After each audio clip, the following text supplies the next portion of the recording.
The Sun King, a Siamese folktale. There was a time when the earth was new, and there was a land called Siam. In those days the sky hung low, in fact, so low that the children could leap off from the treetops and play among the clouds in the heavens.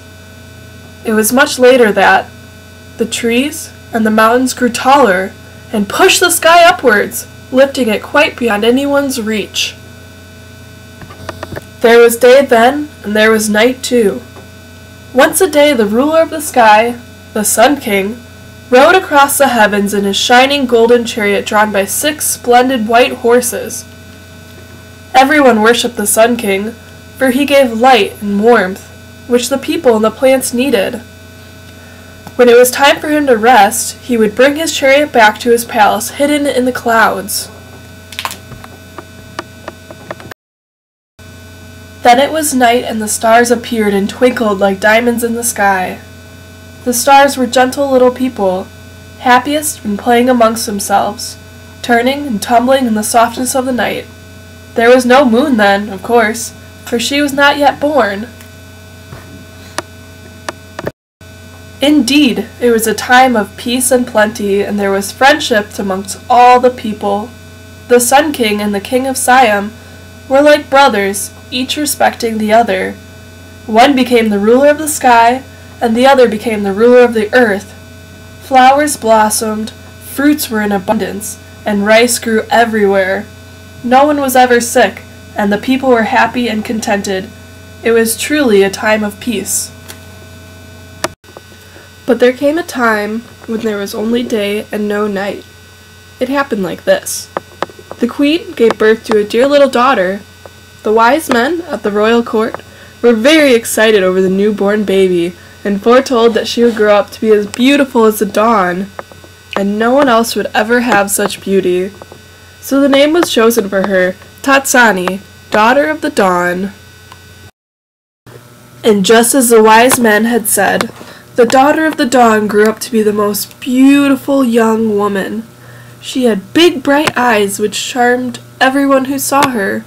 Her mouth was red, small and delicate, and she was always smiling. She was slender without being thin. Above all, she was as gentle as the breeze. It was said that not even the most beautiful flower could equal her loveliness. So great was her beauty that, not surprisingly, all the princes who knew her wished to marry her. But alas, she did not care for any of them. Then one day as the daughter of the dawn was playing in the palace gardens, a butterfly passing by brushed her cheek. "You naughty little thing! Wait till I catch you!" she exclaimed as she ran after the butterfly. It fluttered up and down, this way and that, but always keeping just out of her reach. At that moment, the Sun King rode by in all his majesty, and seeing the beautiful princess, immediately fell in love with her. From that day onwards, there was no night, for the Sun King would not return to his home in the heavens, but instead drove round and around the royal palace so as to be near Tatsani. With so much sunlight, flowers and fruits grew twice as fast and twice as big. Farmers, the sweat streaming down their bodies, wondered what was wrong. All they could do was pray that the Sun King would go back to his heavenly palace, so that peace and order could turn to earth again.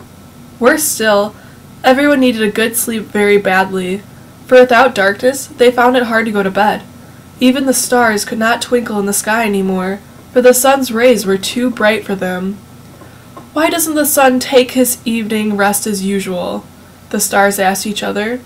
One star, more observant than the others, answered, "Alas, the Sun King has fallen in love with the daughter of the dawn, and he can't bear to be parted from her."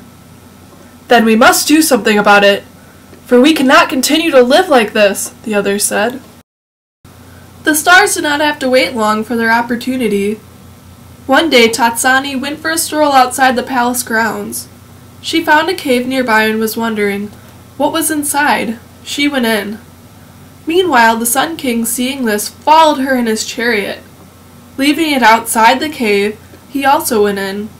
When the Sun King saw Tatsani, all he could say was, You are more beautiful than I have ever imagined." "Who are you that you dare to talk to me like this?" demanded the princess. "Once I was the Sun King, but now I would be content to be just a prince of your earth, if I might win you for my wife," he replied. "Ah, now I understand why there is no night. It's because of you," said the daughter of the dawn. "Yes, it is my fault, but it is because I love you deeply," the Sun King said.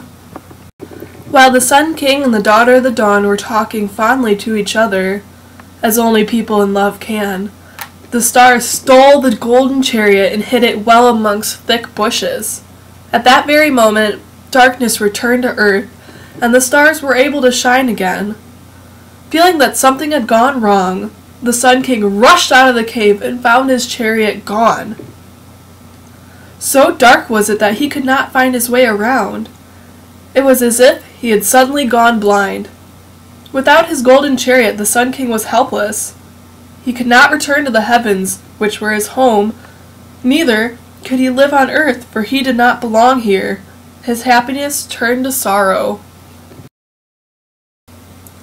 Then Tatsani saw something that no living person had ever seen. The Sun King was shedding tears. Overcome by pity, Tatsani rushed into his arms to comfort him. She too had fallen in love. So powerful was he that he left a blazing trail as he rode across the sky to bring the dawn. But now, the Sun King was as powerless as any creature on earth. He seemed so weak that Tatsani could not help crying. As he wept, the Sun King's tears turned into gold, but hers became silver, so that many years later, when men discovered gold and silver, they treasured them because they were the teardrops of the Sun King and his sweetheart, Tatsani. Meanwhile, the playful stars had been watching. They felt very sorry for what they have done, for now they too loved the sweet and gentle Tatsani. "We want her to belong to us too," they shouted in chorus. The startled Sun King turned around and could see them in the darkness. "So it was you, you little rascals! I should have guessed," he said in great relief. "Yes, and we will return your golden chariot," said the stars. "But only if you promise never to use it again in the night time. What's more, we shall only let you have Tatsani for half a month, so that she can be with us for the other half. She shall be the moon, queen of the night, just as you are the Sun King of the day." "And so it shall be," said a voice louder than others. "For you, Sun Master, have already caused enough mischief and misery to the King of Siam and the Earth people." From that time onwards, the Sun King always returned to his palace as soon as he completed his journey round the earth. Also, as had been agreed, he could only have Tatsani with him for half the month, during which time there was no moon in the sky. But for the other half of the month, the stars had Tatsani for their companion. And there in the night she moved about softly, lighting the way in the darkness for those on earth. Once in a long while, the Sun King, like any other loving husband, would miss his wife so much that he would steal across the sky to give her a kiss, and when this happened, there would be a shadow over the moon's face. The Earth people always called this a sun kiss, but today, man calls it an eclipse. He thinks that only he can explain it, but the children still believe in the old story.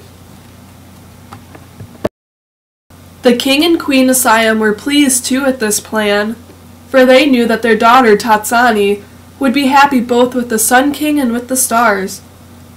They were proud that whereas they ruled their land only as long as they lived, Tatsani ruled the earth by day and the sky by night forever.